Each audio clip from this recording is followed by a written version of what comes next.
Hello and welcome to AJ commerce talent hub. मागच्या व्हिडिओमध्ये आपण जर्नल एंट्रीजवर न्यूमेरिकल सुरू केलेले होते. एक प्रॉब्लेम पाहिलेला आहे आपण. आज आपण सेकंड प्रॉब्लेम पाहणार आहोत. स्क्रीनवर तुमच्या दिसत असेल प्रॉब्लेम, ते नोट डाऊन करून घ्या, त्यानंतर आपण सॉल्व करू. प्रोफॉर्मा म्हणून घेतलात. Date, particular, LF, debit amount, credit amount. तर ट्रान्झॅक्शन पाहू आपण. First January 2019 started business with cash ₹45,000. Cash investment केली आहे बिझनेसमध्ये. तर बिझनेसमध्ये काय आलेलं आहे? कॅश. कॅश अकाउंट काय होईल? डेबिट. डेट काय आहे? 1 January 2019. काय आलं आपल्या बिझनेसमध्ये? कॅश. Cash account debit. आणि क्रेडिट काय होईल? Capital account. आणि कसं का? जे काही बिझनेसमॅन इन्व्हेस्टमेंट करतो बिझनेसमध्ये ते कॅपिटल असते. तर कॅपिटल अकाउंट क्रेडिट होईल. Capital account. अमाऊंट किती आहे? 45,000. डेबिट कॉलममध्ये 45,000, क्रेडिट समोर credit 45,000.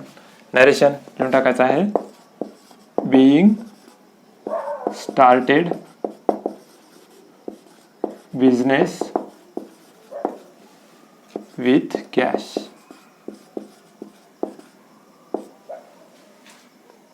Okay. First. Next. Sold goods for cash ₹25,000 at 2% cash discount. इथे ट्रान्झॅक्शनमध्ये आपण माल विकलेला आहे आणि त्यावर किती? 2% डिस्काउंट दिलेला आहे. सर्वात अगोदर कॅल्क्युलेट करायचं डिस्काउंट. आपण मालाची विक्री किती केली? 25,000 रुपयाची. आणि त्यावर आपण काय केलं? 2% डिस्काउंट दिलेला आहे. 2% डिस्काउंट कॅल्क्युलेट करा. येईल 500 रुपीज. म्हणजेच आपण मालाची विक्री किती केली होती? 25,000. परंतु आपल्याला तेवढे पैसे मिळालेत का? नाही, कारण की आपण त्यावर 2% डिस्काउंट दिला आहे. डिस्काउंट किती आहे?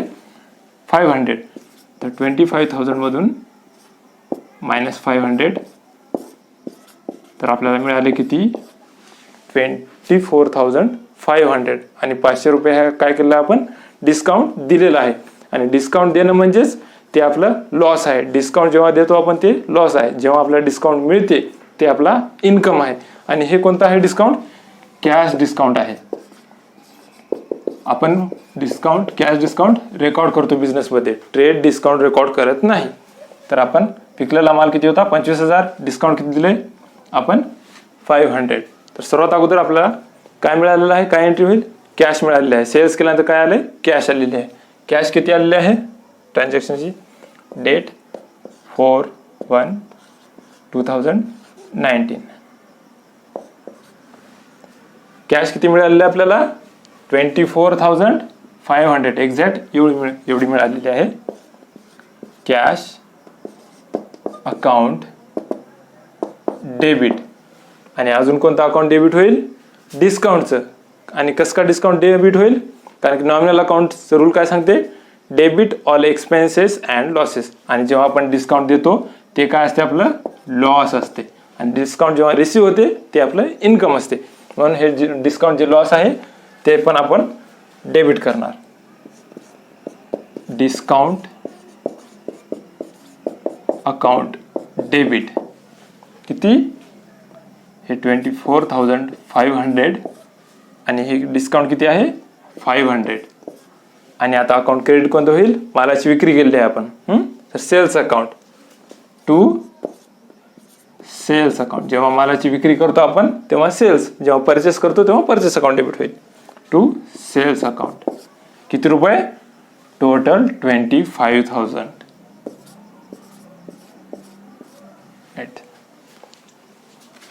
नरेशन लिहून टाका. Being goods sold on discount.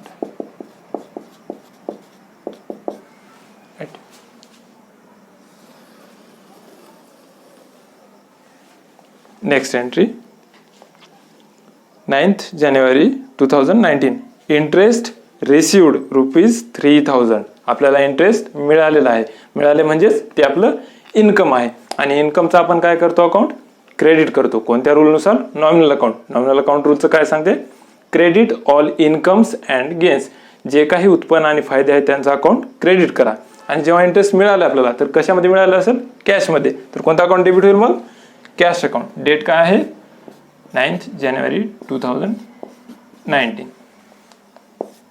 Cash account debit to कोणता अकाउंट क्रेडिट होईल? Interest account. To interest account. Amount किती आहे? 3000.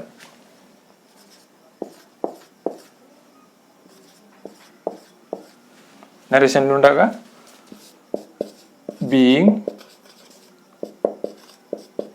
interest received. Okay. Next entry आहे पेड रेंट ₹4000. 12 जानेवारी 2019. रेंट आपण पे केलेला आहे म्हणजेच ते काय आपलं खर्च आहे. आणि खर्च कशामध्ये येतात? नॉमिनल अकाउंटमध्ये. नॉमिनल अकाउंटचं रूल काय सांगते? Debit all expenses and losses. खर्चाचं अकाउंट डेबिट करा. डेट काय आहे? 12th January 2019. कोणता अकाउंट डेबिट होईल? Rent account. Rent account debit. आणि आपण खर्च केलाय म्हणून काय गेले असेल आपल्याकडून? कॅश गेलेली असेल म्हणून टू कॅश अकाउंट. अमाऊंट किती आहे? 4000. डेबिट समोर 4000 अँड क्रेडिट समोर 4000. नरेशन लिहून टाका. being paid rent. Okay. Next 14 January 2019. purchased goods from सुधा ₹20,000. आता या प्रॉब्लेम मध्ये या ट्रान्झॅक्शन मध्ये मेन्शन केलेलं आहे का? ट्रान्झॅक्शन ऑन क्रेडिट आहे का ऑन सेल्स? ऑन कॅश नाही. त्यामुळे हे आपण ऑन क्रेडिट समजायचं. जेव्हा मेन्शन केलेलं नसेल ट्रान्झॅक्शन मध्ये तेव्हा ते ट्रान्झॅक्शन ऑन क्रेडिट आहे असं गृहीत धरतो आपण. आता काय केलं आहे आपण? गुड्स परचेस केलं आहे. तर सर्वात अगोदर कोणता अकाउंट डेबिट होईल? Purchase account. डेट काय आहे? 14th January 2019. Purchase account debit. आता क्रेडिट कोणता अकाउंट होईल? माल कोणाकडून खरेदी केलो आपण? सुधाकडून. ऑन क्रेडिट आहे म्हणजेच पर्सनल अकाउंट इन्व्हॉल्व होतील. सुधाकडून आपण माल खरेदी केला उधारीवर आणि सुधाला आपल्याला काही दिवसानंतर पे करावे लागतील. आणि ज्या व्यक्तीला आपले बिझनेस पे करायचं असते तो कोण असतात? आपले क्रेडिटर असतात. आणि त्यांचं अकाउंट काय करतो आपण? क्रेडिट करतो. So to Sudha account. Amount किती आहे? 20,000.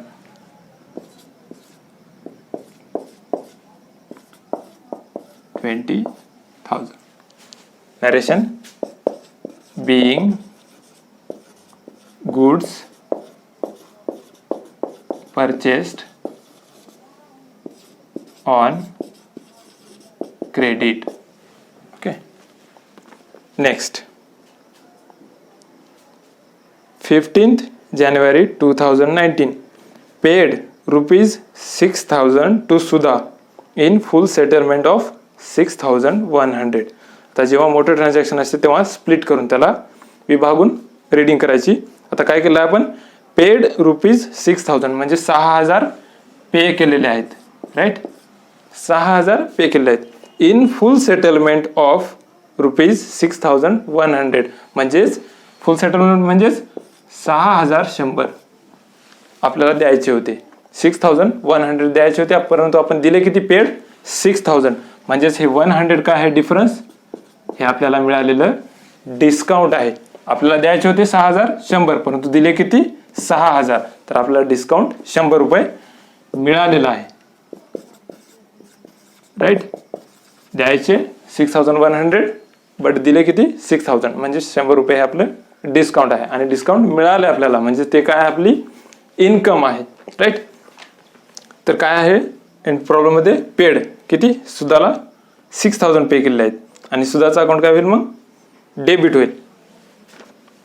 डेट काय आहे 15 जानेवारी 2019 राईट. सुधाज अकाउंट सुधा अकाउंट डेबिट किती रुपयाने होईल 6100 ने होईल, कारण की द्यायचे किती होते 6100. आणि कॅश टू कॅश आपण किती दिलेली आहे कॅश एक्झॅक्ट अमाऊंट 6000 इथे दिलेलं आहे पेड रुपीज 6000 म्हणजे कॅश अकाउंट क्रेडिट होईल किती अमाऊंटने 6000 ने.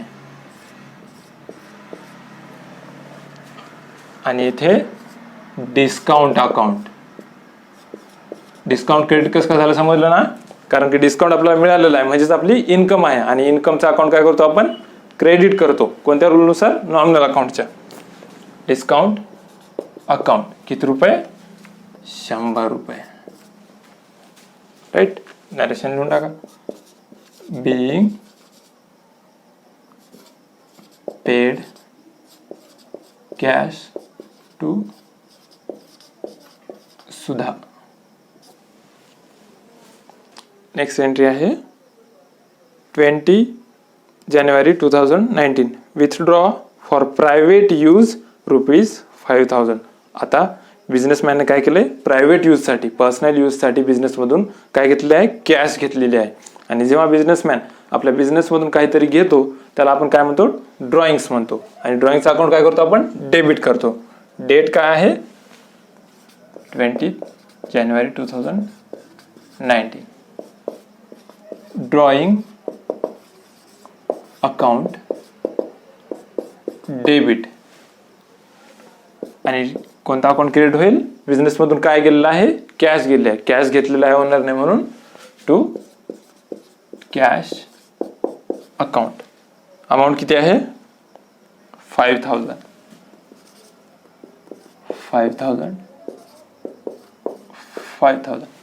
Narration being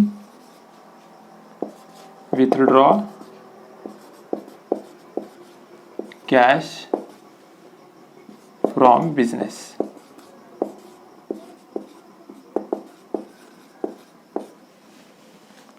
Next entry 22 January 2019 deposited into bank rupees 8000.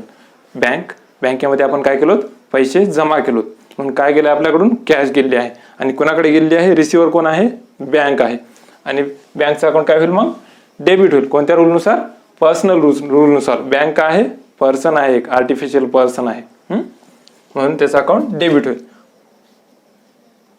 Date काय आहे 22 जानेवारी 2019. बँक अकाउंट डेबिट टू काय गेलं आपल्याकडून कॅश गेली आहे कॅश डिपॉझिट केली आपण to cash account. Amount 8000.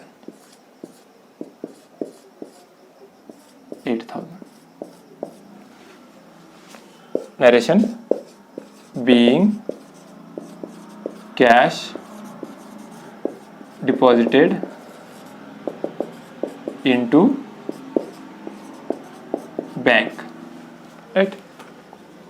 Next entry 23rd January 2019 paid electricity bill rupees 3000. Electricity bill pay केलेलं आहे आपलं आपण ते काय आपली एक्सपेन्स आहे आणि एक्सपेन्सेसचा अकाउंट काय करतो आपण डेबिट करतो म्हणून कोणता अकाउंट डेबिट होईल इलेक्ट्रिक अकाउंट.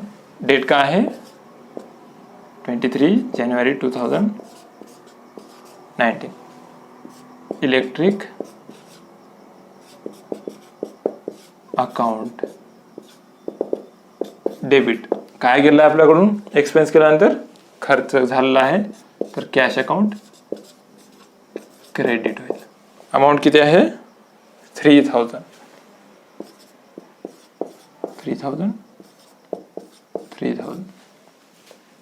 ब्रॅकेट मध्ये narration being paid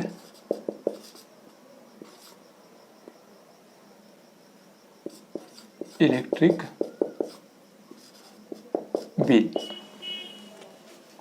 last entry 31st January 2019 purchased goods for cash ₹20,000 at 10% trade discount and 5% cash discount. आता या ट्रान्झॅक्शनमध्ये दोन्ही पण डिस्काउंट दिलेले आहेत आपल्याला. ट्रेड डिस्काउंट पण आहे 10% आणि कॅश डिस्काउंट पण आहे. परंतु ट्रेड डिस्काउंट आपण रेकॉर्ड करतो का बिझनेसमध्ये? नाही, परंतु आपल्याला कॅल्क्युलेट करावं लागेल. परचेस किती केला आपण? माल किती रुपयाचा केलाय? 20,000चा. आणि यावर आपल्याला 10% डिस्काउंट ट्रेड डिस्काउंट मिळालेला आहे. ट्रेड डिस्काउंट 20,000 वर 10% डिस्काउंट किती येईल? 2,000 येईल. राईट, हे येईल 2,000. सर्वात अगोदर 20,000 मधून 2,000 मायनस करून घ्या. हे किती येईल? 18,000. हे काय आपलं ट्रेड डिस्काउंट आहे. ट्रेड डिस्काउंट हे आले 18%. तर यावर पण आपल्याला अजून 5% कॅश डिस्काउंट मिळालेला आहे. तर यावर पण आपल्याला 5% डिस्काउंट कॅल्क्युलेट करावं लागेल आणि हे येईल 900. तर 18,000 मायनस 900 हे किती येईल? 17,100. आता आपण कॅश डिस्काउंट पण काढलेला आहे, ट्रेड डिस्काउंट पण काढलेला आहे. हे आहे कॅश डिस्काउंट, जे की आपल्याला मिळालेलं आहे परचेस केल्यानंतर. आणि आपण अमाऊंट कितीची पे केलेली आहे? ते 17,100. आणि परचेस कितीचं केलेलं आहे आपण? 18,000. आता तुमच्यामध्ये क्वेश्चन असेल की आपण परचेस तर सर 20,000 ट्रान्झॅक्शन मध्ये दाखवलेलं आहे. समजा आपण जर 20,000 परचेस दाखवलं असतं, राईट, तर आपल्याला अपोजिट मध्ये डेबिट परचेस अकाउंट डेबिट किती केलं असतं आपण? 20,000 ने. तर आपल्याला अपोजिट मध्ये पण ड्युअल ऍस्पेक्ट कन्सेप्ट काय सांगते आपली? There is equal amount of debit and credit. आपल्याला जेवढी अमाऊंट डेबिट मध्ये आहे तेवढीच अमाऊंट क्रेडिट मध्ये पण दाखवावं लागेल. तर त्यासाठी आपल्याला 2,000 ट्रेड डिस्काउंट पण दाखवावं लागलं असतं क्रेडिट मध्ये. तर डेबिट मध्ये आपण 20,000 घेतलं असतो. तर परंतु आपण ट्रेड डिस्काउंट रेकॉर्ड करत नाही अकाउंटिंग मध्ये, म्हणून आपण ट्रान्झॅक्शन किती झालं समजणार? फक्त 18,000चं.